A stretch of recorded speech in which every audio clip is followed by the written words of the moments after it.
Mountbatten योजना, Mountbatten plan ही भारताची फाळणी आणि सत्ता हस्तांतरण यासाठी ब्रिटिश सरकारने तयार केलेली अंतिम योजना होती. एमपीएससी परीक्षेसाठी आवश्यक असणारी या योजनेची मराठी माहिती खालीलप्रमाणे आहे.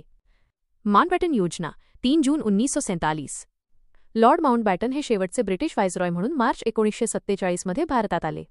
भारताला लवकर स्वातंत्र्य देऊन सत्तेचे हस्तांतरण शांततेत करणे हे त्यांचे मुख्य उद्दिष्ट होते.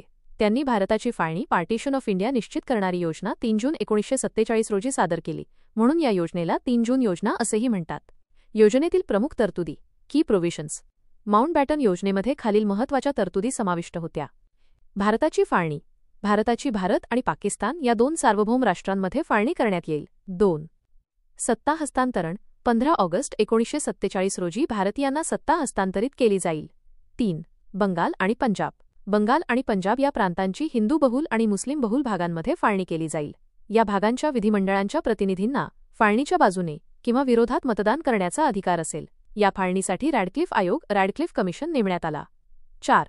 वायव्य सरहद्द प्रांत NWFP हा प्रांत भारतात सामील व्हावा की पाकिस्तानात हे ठरवण्यासाठी सार्वमत रेफरेंडम घेतले जाईल. 5. आसाममधील सिल्हेट जिल्हा हा मुस्लिम बहुल जिल्हा पाकिस्तानात सामील व्हावा की नाही हे ठरवण्यासाठी सार्वमत घेतले जाईल. 6. सिंध प्रांत. सिंधीच्या विधिमंडळाने असेंब्ली बहुमताने निर्णय घ्यायचा होता. त्यांनी पाकिस्तानात सामील होण्याचा निर्णय घेतला. 7. संस्थानिक राज्ये प्रिन्सली स्टेट्स. ब्रिटिश सार्वभौमत्व पॅरामाउंटसी संपुष्टात आणले जाईल.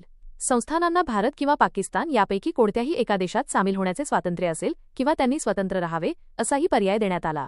यामुळे संस्थानांच्या विलिनीकरणाची मोठी समस्या निर्माण झाली. 8. संविधान सभा कॉन्स्टिट्युएंट असेंब्ली. फाळणीनंतर विद्यमान संविधान सभेचे कार्य 2 स्वतंत्र देशांसाठी 2 स्वतंत्र संविधान सभा म्हणून चालवले जाईल. योजनेचे परिणाम कॉन्सिक्वेन्सेस. भारतीय नेतृत्वाचा स्वीकार. भारतीय राष्ट्रीय काँग्रेस INC आणि मुस्लिम लीग या दोन्ही पक्षांनी ही योजना स्वीकारली. काँग्रेसने देशाची एकता महत्त्वाची मानली पण फाळणीचा पर्याय स्वीकारला. मुस्लिम लीगला पाकिस्तानची निर्मिती मान्य झाली. भारताला स्वातंत्र्य. माउंटबॅटन योजनेच्या आधारावरच ब्रिटिश संसदेत भारतीय स्वातंत्र्य कायदा 1947 इंडियन इंडिपेंडन्स ॲक्ट 1947 मंजूर झाला आणि 15 ऑगस्ट 1947 रोजी भारत स्वतंत्र झाला. मोठे स्थलांतर आणि हिंसाचार. फाळणीमुळे मोठ्या प्रमाणावर धार्मिक हिंसाचार झाला आणि कोट्यवधी लोकांना स्थलांतर करावे लागले, ज्यामुळे इतिहासातील सर्वात मोठी मानवी आपत्ती घडली. एमपीएससीसाठी महत्त्व. एमपीएससी परीक्षेसाठी माउंटबॅटन योजना या घटकावर खालीलप्रमाणे प्रश्न विचारले जातात. योजनेचे दुसरे नाव 3 जून योजना. संबंधित व्हायसरॉय लॉर्ड माउंटबॅटन. फाळणीची तारीख 15 ऑगस्ट 1947. फाळणीचे आधार बंगाल आणि पंजाबची धार्मिक आधारावर फाळणी. संस्थानिकांचे स्थान